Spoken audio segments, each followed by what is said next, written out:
Good morning students. एक बार फिर आप सभी का जीव विज्ञान की ऑनलाइन कक्षा में स्वागत है। डियर स्टूडेंट, लास्ट वीडियो में हमने आपको लघु बीजाणुधानी की संरचना के बारे में बताया कि लघु बीजाणुधानी की जो संरचना होती है वो मुख्यतः दो भागों में बटी होती है। नंबर 1 परागधानी भित्ति, नंबर 2 बीजाणु जनन कोशिका। परागधानी भित्ति जो होती है उसके 4 भाग होते हैं: epidermis, endothecium, middle layer and tapetum. कल जो हमने आपसे बात की थी वो टैपेटम से आपसे बात की थी, ठीक है। आपको बताया कि टैपेटम की जो कोशिकाएं जो होती हैं वो आकार में कैसी होती हैं, बड़ी होती हैं, ठीक है। एक केंद्रीय होती है, कुछ पादपों में बहुकेंद्रीय भी होती है, इनमें अंतःसूत्री विभाजन भी पाया जाता है, इन कोशिकाओं में बहुगुणन की क्रिया भी पाई जाती है, ठीक है। आपको बताया कि कुछ जो पादप होते हैं उनके बारे में मैंने आपसे बात की थी कि कुछ पादप जो होते हैं, यहाँ पे देखो एपिडर्मिस की लेयर होती है, ये जगह है, इसके इधर यहाँ पर कौन सी पाई जाती है, एंडोथीसियम की, और ये 3 लेयर कौन सी पाई जाती है, मिडिल लेयर। यहाँ पे जो कोशिकाएं होती हैं वो आकार में बड़ी होती है, दीर्घित अवस्था में पाई जाती है, एक केंद्रीय होती है, या कुछ पादपों में कैसी होती है, बहुकेंद्रीय होती है, ठीक है। ये टैपेटम की कोशिकाएं भी नष्ट होने से पहले बीजाणु जनन कोशिकाओं को पोषण प्रदान करने का कार्य करती है। देखिए, इसके बाद हमने यहाँ पर आपसे बात की कि टैपेटम जो होता है, ये कोशिकाएं होती हैं वो 2 प्रकार की होती है। तो टैपेटम कितने प्रकार का बताया मैंने आपको, 2 प्रकार का। एक बताया था अमीबाब टैपेटम, और दूसरा प्रकार का जो था उसे कहा जाता है स्रावी टैपेटम के नाम से जानते हैं। देखिए, अमीबाब प्रकार का जो टैपेटम होता है, इसकी जो कोशिकाएं होती हैं वो आकार में बड़ी होती है, और वो बड़े आकार की कोशिकाएं एक दूसरे के कैसे आती है, पास में आती है। ये कोशिकाएं पास में आकर के पेरिप्लाज्मोडियम का निर्माण करती है, और ये पेरिप्लाज्मोडियम को बीजाणु जनन कोशिका तक पहुंचाकर उनको पोषण प्रदान करने का क्या करती है, कार्य करती है। खासतौर से टाइफा के पौधे के अंदर अमीबाभ प्रकार का क्या पाया जाता है, टैपेटम पाया जाता है। स्रावी प्रकार के टैपेटम के अंदर कोशिका भित्ति, यानी कि टैपेटम जो होता है, टैपेटम की कोशिकाएं होती हैं वो भित्ति युक्त होती हैं, जिनके द्वारा विभिन्न प्रकार के पदार्थों का स्रावण होता है। और ये स्रावी प्रकार का टैपेटम होता है वो मोस्टली अधिकांशतः यानी कि मोस्टली आवर्त बीजी पादपों में एंजियोस्पर्म प्लांट्स के अंदर क्या है, पाया जाता है। उसके पश्चात हमने आपसे बात की थी टैपेटम की कार्य, फंक्शंस ऑफ टैपेटम पर आपसे बात की। सबसे पहले मैंने बताया कि टैपेटम की कोशिकाएं जो होती हैं वो बीजाणु जनन कोशिकाओं को क्या करती है, पोषण प्रदान करने का कार्य करती है। दूसरा बताया टैपेटम की कोशिकाओं के द्वारा विभिन्न प्रकार के हार्मोन स्रावित होते हैं, जैसे आपको बताया इंडोल एसिटिक एसिड का निर्माण किया जाता है। टैपेटम की जो कोशिकाएं होती हैं उनके द्वारा यूबिस काय का या यूबिस कणों का क्या होता है, निर्माण होता है, और यूबिस काय के द्वारा किसका निर्माण होता है, स्पोरोपोलिन का होता है।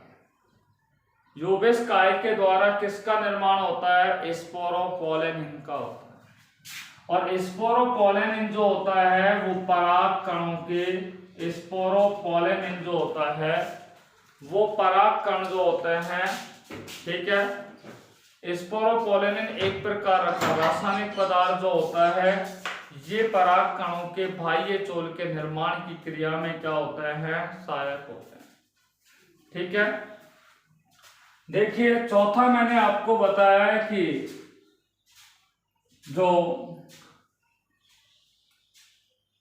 टैपेटम की कोशिकाएं होती हैं उनके द्वारा पॉलन कीट का निर्माण होता है। किसका निर्माण होता है, पॉलन कीट का निर्माण होता है। आपको बताया जो कोशिकाएं, ठीक है, जिन पुष्पों में कीटों के द्वारा परागण होता है तो उन पुष्पों के ऊपर एक तेलीय परत पाई जाती है जिसको क्या कहते हैं, पोलन कीट कहते हैं। उन पुष्पों के ऊपर चिपचिपाहट पाया जाता है, उन पुष्पों के ऊपर क्या है, उन पुष्पों से एक विशेष प्रकार की गंध आती है जिस गंध के कारण विभिन्न प्रकार के कीट उनकी ओर क्या होते हैं, आकर्षित होते हैं। ठीक है, और पांचवा मैंने बताया कि टैपीटम की जो कोशिकाएं होती हैं उनके द्वारा कैलोज एंजाइम का निर्माण होता है जो परागपुटों को क्या करता है, पृथक करने में क्या होता है, सहायक होता है। इसके पश्चात हमने बताया कि ये क्या है, टैपीटम की कोशिकाओं के नीचे यानी कि परागकोश या लघु बीजाणुधानी होती है, उसमें क्या होता है, एक भित्ति से परिबद्ध, ये एक भित्ति है और इस भित्ति से परिबद्ध क्या होता है, कोशिकाओं का समूह पाया जाता है और इन कोशिकाओं के समूह को क्या कहा जाता है, बीजाणु जनन कोशिका कहा जाता है। और ये बीजाणु जनन कोशिकाएं जो होती हैं वो बाद में पराग मात्र कोशिका के रूप में क्या करती है, कार्य करती है। किसके रूप में कार्य करती है, पराग मात्र कोशिका के रूप में काम करती है। ये पराग मात्र कोशिकाएं कैसी होती हैं, द्विगुणित होती हैं। जब इन पराग मात्र कोशिकाओं में क्या होता है, अर्धसूत्रीय विभाजन होता है, तो अर्धसूत्रीय विभाजन के फलस्वरूप, ठीक है, किसका निर्माण होता है, लघु बीजाणु का निर्माण होता है। किसका निर्माण होता है, लघु बीजाणु का क्या होता है, निर्माण होता है, जिस क्रिया को लघु बीजाणु जनन कहा जाता है। क्या कहा जाता है, लघु बीजाणु जनन कहा जाता है। लघु बीजाणु जनन दो प्रकार के होते हैं, एक चतुष्क प्रकार का होता है, ये चतुष्क प्रकार का है। ये कैसा है, चतुष्क प्रकार का है, टेट्राड टाइप का होता है। ठीक है, और ये कैसा होता है, समद्विपार्श्व होता है। चतुष्क प्रकार का जो बीजाणु होता है, लघु बीजाणु, वो मुख्य रूप से मैंने आपको बताया था द्विबीजपत्री पादपों में पाया, और समद्विपार्श्व प्रकार का, इस प्रकार का जो लघु बीजाणु पाया जाता है, ये कौन सा प्रकार का है, समद्विपार्श्व, बाइलेटरल प्रकार का होता है। बाइलेटरल माइक्रोस्पोर जो होता है वो मोस्टली एक बीजपत्री पादपों के अंदर पाया जाता है। ठीक है, देखिए हम बात करने जा रहे हैं, आज का जो हमारा टॉपिक है वो है लघु बीजाणु जनन। सबसे पहला टॉपिक है, वैसे हम पढ़ा भी चुके हैं परंतु स्पेशली हमने उसको पढ़ाया नहीं है। ठीक है, तो सबसे पहले हम बात कर रहे हैं लघु बीजाणु जनन। ठीक है, बात करते हैं लघु बीजाणु जनन पर। Subject biology, class 12th,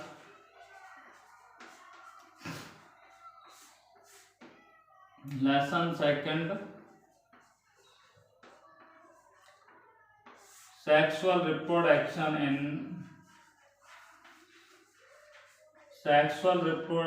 in flowering plants. Sexual reproduction in flowering plants. और आज जो हम आपसे चर्चा करने वाले हैं वो है लघु बीजाणु जनन। किस पे बात कर रहे हैं, लघु बीजाणु जनन पर आपसे बात कर रहे हैं, माइक्रोस्पोरोजेनेसिस पर बात कर रहे हैं। ठीक है, माइक्रोस्पोरोजेनेसिस, स्पोरोजेनेसिस।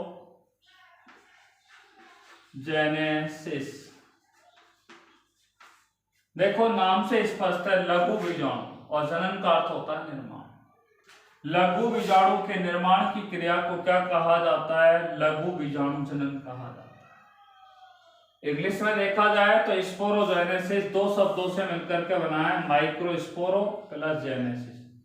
माइक्रोस्पोरो का अर्थ होता है माइक्रोस्पोर और जेनेसिस का अर्थ होता है formation of microspore, that is known as microgenesis. Hindi में पढ़े हैं तो लघु बीजाणु के निर्माण की क्रिया को, माइक्रोस्पोर को क्या बोलते हैं, लघु बीजाणु, और फॉर्मेशन का अर्थ क्या होता है? निर्माण।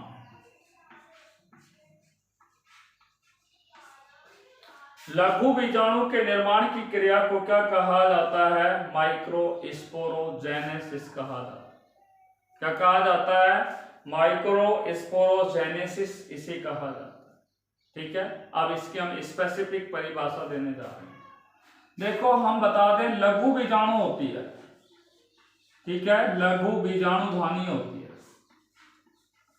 और आपको हमने बताया कि लघु बीजाणुधानी की जो संरचना होती है उसके कितने भाग होते हैं? 2 भाग होते हैं। एक होती है परागधानी और दूसरी होती है बीजाणु जनन कोशिका। बीजाणु जनन कोशिका, जिसको बोलते हैं स्पोरोजीनस सेल के नाम से जानते हैं। स्पोरोजीनस सेल के नाम से इसे बीजाणु जनन कोशिका को जानते हैं। देखिए, बीजाणु जनन जो कोशिका होती है, कौन सी कोशिका? बीजाणु जनन जो कोशिकाएं होती हैं, आपको मैं बता देता हूं। ठीक है, आपको बताया कि पराग कोश के अंदर एक भित्ति पाई जाती है, या पराग कोश के अंदर एक भित्ति नुमा संरचना परिबद्ध होती है, और उस भित्ति के अंदर क्या है? कोशिकाएं पाई जाती है। और उन कोशिकाओं के समूह को क्या कहते हैं? बीजाणु जनन कोशिका। इन बीजाणु जनन कोशिकाओं को पराग मात्र कोशिका भी हम कहते हैं। अभी मैंने आपको बताया, पराग मात्र कोशिका कहते हैं। ठीक है, और इन पराग मात्र कोशिकाओं में गुणसूत्रों की संख्या कितनी होती है? द्विगुणित होती है। और इन द्विगुणित कोशिकाओं में कौन सा विभाजन होता है? अर्धसूत्रीय विभाजन होता है। और जब अर्धसूत्रीय विभाजन होता है तो पराग मात्र कोशिकाओं से किसका निर्माण होता है? लघु बीजाणु का निर्माण होता है। कौन से लघु बीजाणु का निर्माण होता है? चतुष्क प्रकार के लघु बीजाणु का निर्माण होता है, जिसे क्या कहते हैं? लघु बीजाणु जनन, या उसे माइक्रोस्पोरोजेनेसिस कहते हैं। परिभाषा क्या हुई कि पराग मात्र कोशिकाओं में, ठीक है, पराग मात्र कोशिकाएं कैसी होती हैं? द्विगुणित।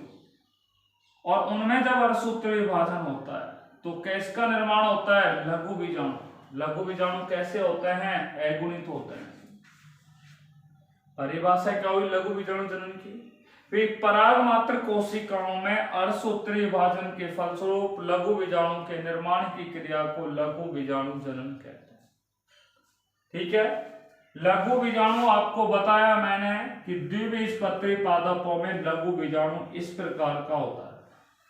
इस प्रकार के लघु बीजाणु को क्या कहते हैं? चतुष्क लघु बीजाणु कहा जाता है। इस प्रकार के लघु बीजाणु को क्या कहा जाता है? चतुष्क लघु बीजाणु, या इंग्लिश में इसे बोलता है टेट्राड। यहां पर आप देखिए 4 लघु बीजाणु, जिनमें 3 लघु बीजाणु क्या है? जब लघु बीजाणु को एक ओर से देखा जाता है, चतुष्क लघु बीजाणु की परिभाषा बता है, जब इस लघु बीजाणु को एक ओर से देखा जाता है तो 3 लघु बीजाणु तो आपको सामने दिखाई दे रहे हैं, परंतु चौथा बीजाणु जो होता है वो किस ओर व्यवस्थित होता है? इन तीनों लघु बीजाणु के पीछे की ओर क्या होता है? व्यवस्थित होता है। उसे क्या कहा जाता है? चतुष्क लघु बीजाणु कहा जाता है। ठीक है, तो चतुष्क प्रकार का लघु बीजाणु किन में पाया जाता है? द्विबीजपत्री पादपों में पाया जाता है। किसमें पाया जाता है? द्विबीजपत्री पादपों में चतुष्क प्रकार का लघु बीजाणु पाया जाता है। देखिए, हमने आपको बताया इस तरीके का लघु बीजाणु जो होता है, ठीक है, वो किन के अंदर पाया जाता है? ये पाया जाता है एक बीजपत्री पादप। एक बीजपत्री पादपों में इस प्रकार का या इस आकार का क्या पाया जाता है? लघु बीजाणु पाया जाता है, जिसकी संरचना को हम कहते हैं समद्विपार्श्व लघु बीजाणु। तो द्विबीजपत्री पादपों में क्या पाया जाता है? एक बीजपत्री पादपों में समद्विपार्श्व प्रकार का लघु बीजाणु पाया जाता है, जबकि द्विबीजपत्री पादपों में चतुष्क प्रकार का लघु बीजाणु पाया जाता है।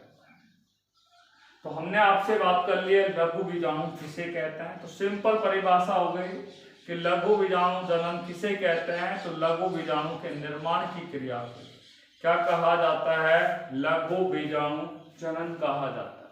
दूसरी परिभाषा मैंने आपको बताया, क्या स्पेसिफिक जो परिभाषा है हमने आपको दी है, वो दूसरी परिभाषा क्या बताई है, पराग मात्र कोशिकाओं, पराग मात्र कोशिकाओं में अर्धसूत्री विभाजन के साथ इनका निर्माण होता है, लघु बीजाणुओं का क्या होता है, निर्माण होता है।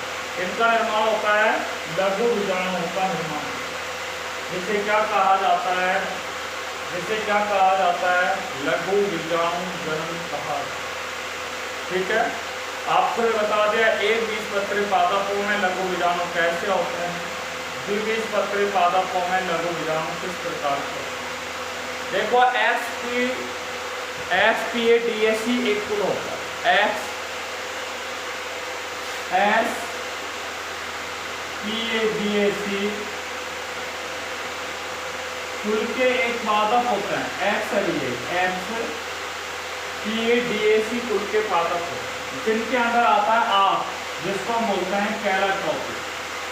और इस कैलाटॉपिस जो होता है आप, जो SPADAC कुल के अंतर्गत आता है, इस कुल के जो पादप होते हैं, इस कुल के पादपों के अंदर जो परागकण होते हैं, ठीक है, वो आपस में, यानी कि इनके जो लघु बीजाणु होते हैं वो आपस में क्या हो जाते हैं, चिपक जाते हैं। और चिपकने पर एक संरचना का निर्माण होता है, जिन्हें क्या कहा जाता है, परागपिंड कहा जाता है। जिन्हें क्या कहा जाता है, परागपिंड कहा जाता। तो आज का हमारा पहला बिंदु, पहला टॉपिक पूरा हुआ। अब हम दूसरे टॉपिक पर आपसे बात करने जा रहे हैं।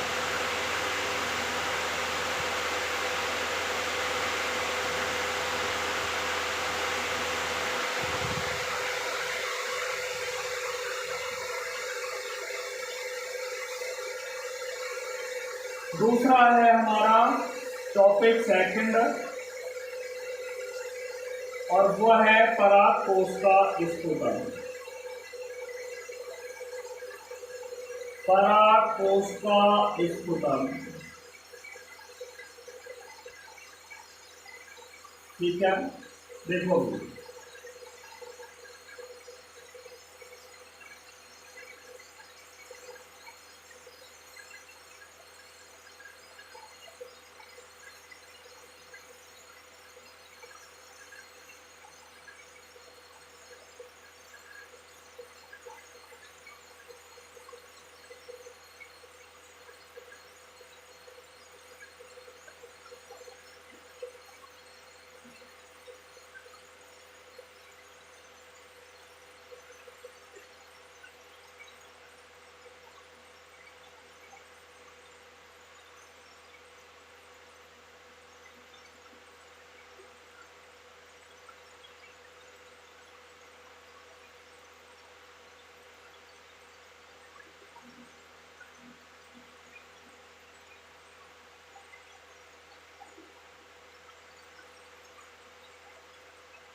हाँ भाई, बात करते हैं परागकोश का स्फुटन क्या है। देखिए, इस प्रकार की संरचना आपने पढ़ी है, ठीक है। ये परागकोश किस प्रकार से स्फुटित होता है? स्फुटन का अर्थ होता है फटना। इंग्लिश में बोलते हैं डिससेंट ऑफ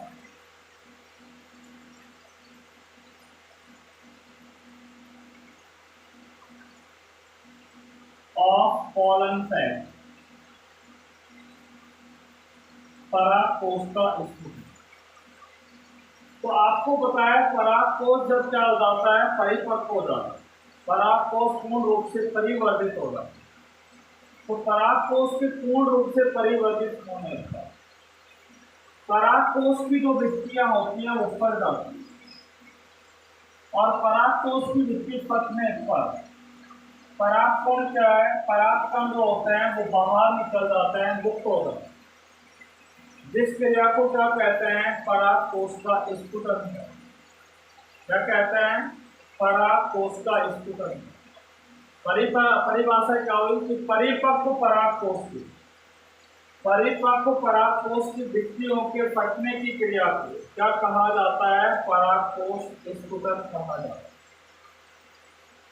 यानी कि परागकोश जब पूर्ण रूप से परिवर्धित हो जाएगा, पूर्ण रूप से विकसित हो जाएगा, तो विकसित होने के बाद ये परागकोश की भित्तियां फट जाएगी। अब भित्तियां कैसे फटेगी उसमें मैं बात, आपको मैंने बताया कि परागकोश जो होता है या लघु बीजाणुधानी होती है, उसकी आंतरिक संरचना के 4 भाग होते हैं, सॉरी अनुप्रस्थ काट के 2 भाग होते। ये वाला जो भाग कराएगा ये यहाँ से और यहाँ पर, इसको कहा जाता है परागधानी भित्ति। कौन सी भित्ति कराएगी? परागधानी भित्ति के नाम से जाना। और ये स्ट्रक्चर मैंने आपको बनाई है, इसको कहा जाता है बीजाणु जनन कोशिका, ठीक है। तो अभी परागकोश विकसित नहीं हुआ है, ठीक है, पर जब विकसित हो जाएगा तो यहाँ पर क्या है? ये भित्ति है, यहाँ पे पराग मात्र कोशिकाओं में असूत्र विभाजन होगा, और विभाजन होने के बाद इस तरीके से पराग फुटों का क्या हो जाएगा? निर्माण हो जाएगा। ये मैंने आपको दिखाया। देखिए, परागधानी भित्ति के भी 4 भाग होते हैं। बाह्य तथा ये नंबर 1, नंबर 2 पे मैंने लिखा है एंडोथीसियम, नंबर 3 पे ये हो गया आपका मिडिल लेयर, और नंबर 4 पे हो गया है टैपिटम, और नंबर 5 पे ये क्या हो गया है? बीजाणु जनन कोशिका, ठीक है। इसलिए मैंने बताया कि लघु बीजाणुधानी की संरचना के 2 भाग होते हैं, परागधानी भित्ति और बीजाणु जनन कोशिका, ठीक है। जैसे ही परागकोश पूर्ण रूप से परिवर्तित होगा, पूर्ण रूप से विकसित होगा, तो विकसित होने पर क्या है? सबसे पहले ये मध्य परत की कोशिका और टैपिटम की कोशिका, मध्य परत की कोशिका और टैपिटम की कोशिकाएं जो होती हैं वो बीजाणु जनन की कोशिकाओं को पोषण प्रदान करने के बाद क्या हो जाती है? नष्ट हो गई। देखिए, यहाँ पर नष्ट हो गई। कुछ समय पश्चात यहाँ पर क्या है? बीजाणु जनन कोशिकाएं जो होती हैं उनसे पराग मात्र कोशिकाओं का निर्माण होता है, और पराग मात्र कोशिकाओं से ये पराग फुटों का निर्माण होता है। ये सारे पराग फुट होते हैं इस तरीके। क्या भैया? ये पराग फुटों का क्या हो जाता है? निर्माण हो जाता है, ठीक है। आपको मैं बता दूं, परागकोश के स्फुटन में मुख्य रूप से जो ओष्ठ कोशिकाएं होती हैं उनकी सबसे महत्वपूर्ण भूमिका है। परागकोश के स्फुटन में सबसे ज्यादा जो सहायक होता है वो ओष्ठ कोशिका है। ओष्ठ कोशिकाओं को इंग्लिश में स्टोमियम सेल के नाम से जाना है। यहाँ पे ओष्ठ कोशिकाएं होती है, यहाँ पे क्या पाई जाती है? ओष्ठ कोशिकाएं। अब देखिए, मध्य परत और टैपिटम की कोशिकाएं जब क्या हो जाती है? बीजाणु जनन कोशिकाओं को पोषण प्रदान करने के बाद जब नष्ट हो जाती है, तो नष्ट होने के पश्चात, ठीक है, यहाँ पे पराग मात्र कोशिकाएं जो होंगी वो पराग फुटों का निर्माण करेंगी। पराग फुटों का जब निर्माण हो जाता है तो यहाँ पर क्या है? पराग कोश जो होता है वो पूर्ण रूप से विकसित हो जाता है। जब विकसित होता है तो आप देखिए ये एंडोथीसियम की लेयर होती है, इस एंडोथीलियम की लेयर में क्या पाई जाती है? सेलुलोज की पट्टियां होती हैं। सेलुलोज की क्या पाई जाती है? रेशेदार पट्टियां होती हैं। ठीक है। और ये मैंने आपको बताया कैसी होती है? आर्द्रता ग्राही होती है। जब ये परिपक्व होता जाता है परागकोश, तो यहाँ पर क्या है? एंडोथीलियम की जो लेयर होती है उसमें से जल क्या होता है? वाष्पित होना शुरू हो जाता है। जल जब वाष्पित होता है तो यहाँ पे एंडोथीलियम की जो कोशिकाएं होती है उनमें जल की निरंतर क्या होती जाती है? हानि होती जाती है। जल का निरंतर यहाँ से क्या होता जाएगा? ह्रास होता है। जब जल का ह्रास होगा तो इनकी कोशिकाएं क्या लगने लगेगी? पिचकने लगेगी, यानी कि इनकी कोशिकाएं सिकुड़ने लगेगी। और जब सिकुड़ने लगेगी तो आपको बता दूं, जो ओष्ठ कोशिकाएं होती हैं यहाँ पे, ये ओष्ठ कोशिकाओं पर क्या पड़ेगा? दाब पड़ेगा। और जब ओष्ठ कोशिकाओं पर दाब पड़ेगा तो ओष्ठ कोशिकाएं क्या हो जाती है? फट जाती है। इसी दौरान क्या होता है कि परागपुट जो होते हैं, ठीक है, उनके मध्य में क्या है? कैलोज एंजाइम होता है। वो क्या होता है? स्रावित होता है। वो कैलोज एंजाइम क्या है कि जो परागपुट आपस में जुड़े होते हैं उनको क्या कर देते हैं? आपस में पृथक कर देते हैं। यहाँ पे परागपुट कैसे हो गए हैं? पृथक पृथक हो गए। और पृथक होने पर ओष्ठ कोशिकाएं जो होती हैं इन पे दाब पड़ता है। दाब पड़ने पर ओष्ठ कोशिकाएं फट जाती है। और फटने पर परागकोश जो होते हैं उनके परागकण क्या हो जाते हैं? बाहर निकल। इस तरीके से परागकोश का क्या होता है? स्फुटन। एक बार फिर हम दोबारा से इस परागकोश के स्फुटन को, ठीक है, रिवाइज कर रहे हैं। All of you listen carefully. आपको मैंने बताया कि परागकोश के परिवर्तन होने पर, ठीक है, परागकोश के फटने की क्रिया को परागकोश स्फुटन कहते हैं। परागकोश जो स्फुटन होता है वो ओष्ठ कोशिका, परागकोश के स्फुटन में ओष्ठ कोशिका जिन्हें स्टोमियम सेल कहते हैं, वो क्या होती है? सहायक होती है। ये क्या है? आपका परागकोश होता है, ये लघु बीजाणुधानी होती है एक प्रकार। तो यहाँ पर क्या है कि जब लघु बीजाणुधानी का विकास होता है, परिवर्तित होती है, तो मध्य परत और टैपेटम की कोशिकाएं जो होती है वो नष्ट होने से पहले बीजाणु जनन कोशिकाओं को पोषण प्रदान करती है। पोषण प्रदान करने के बाद बीजाणु जनन कोशिकाओं से पराग मात्र कोशिका बनती है। पराग मात्र कोशिकाएं जो होती हैं उनका असूत्र विभाजन होता है। यहाँ पर क्या है? परागपुटों का निर्माण होता है।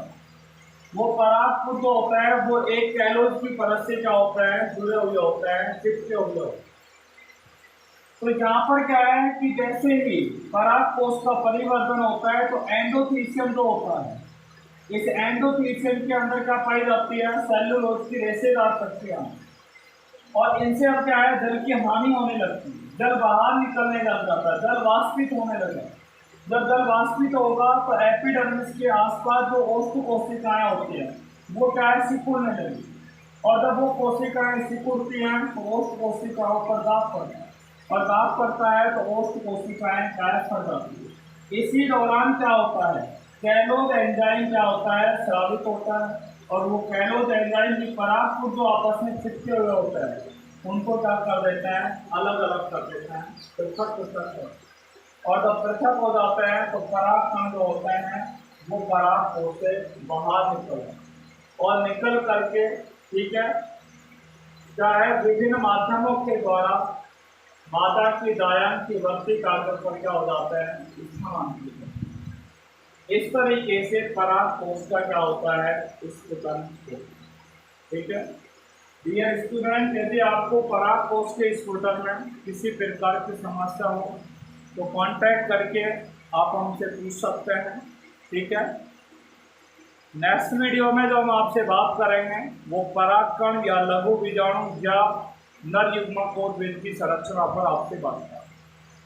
ठीक है, उसके बाद उस नर युग्मकोद्भिद का आगे परिवर्तन कैसे होता है, इन बिंदुओं पर हम जो चर्चा करेंगे वो नेक्स्ट वीडियो में करेंगे। Till then, all of you take care, bye corona, be safe, be happy, thanks very much.